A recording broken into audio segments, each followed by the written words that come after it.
Dépôt de Grenoble.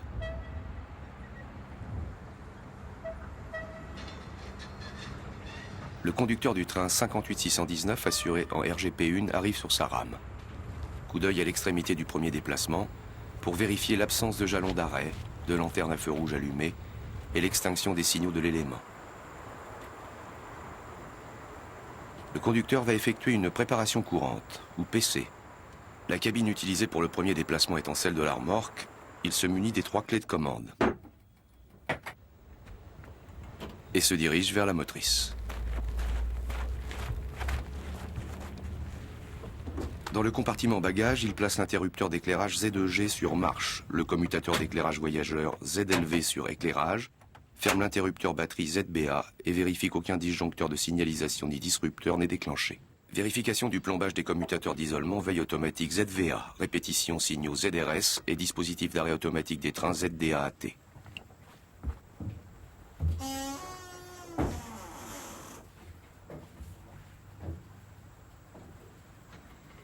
Consultation du carnet de bord, du bulletin de signalement où sont mentionnées les réparations non encore effectuées.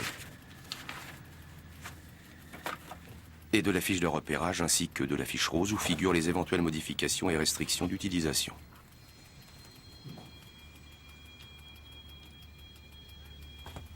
On vérifie ensuite l'allumage des lampes de signalisation LSMH, LSQT et LSBA ainsi que celui de LSQT local. Dans le compartiment moteur, en ouvrant ce petit robinet, on contrôle le niveau d'eau de la nourrice.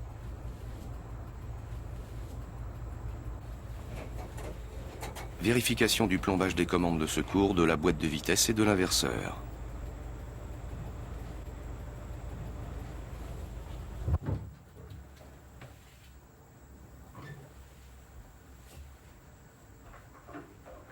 Le conducteur contrôle le niveau d'huile du carter moteur.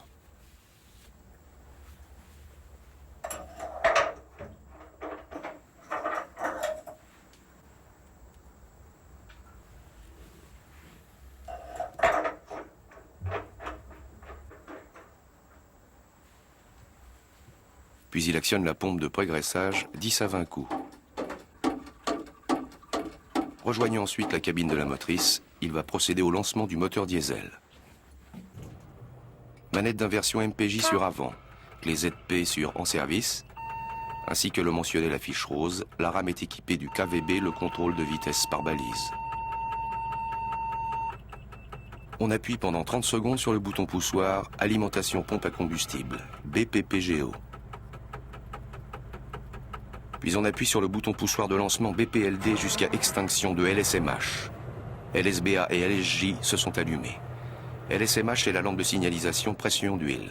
LSBA, le défaut charge batterie, et LSJ, le défaut d'inversion. Manette d'inversion MPJ sur isole.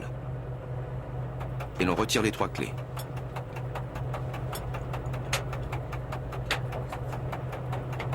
À l'extérieur, le conducteur vérifie l'aspect des parties visibles des organes de roulement, de timonerie et de suspension. À l'extérieur, côté gauche, il purge le déshuileur.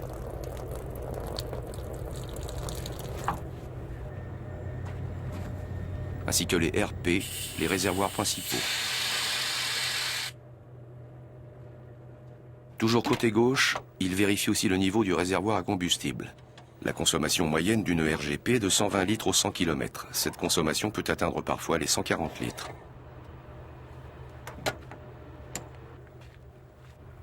Aux extrémités de la rame, vérification de l'aspect des organes de choc et d'attelage, ainsi que de celui des autres liaisons. La manille du tendeur d'attelage devait être replacée sur son crochet de support, et l'accouplement de la conduite générale était pendant. On s'assure aussi qu'aucune pièce ne soit désemparée. Retour à la cabine utilisée pour le premier déplacement. On positionne la manette d'inversion MPJ sur avant, la clé ZP sur en service, on engage la clé de frein et on effectue le crantage de l'inverseur. Manipulateur d'accélération devant le verrou, on attend 2 secondes et on le ramène derrière le verrou. Armement du QT, LSQT s'éteint, QT est le relais de traction. On alimente la conduite générale par ce robinet R62. La pression au manomètre CG monte à 5 bars.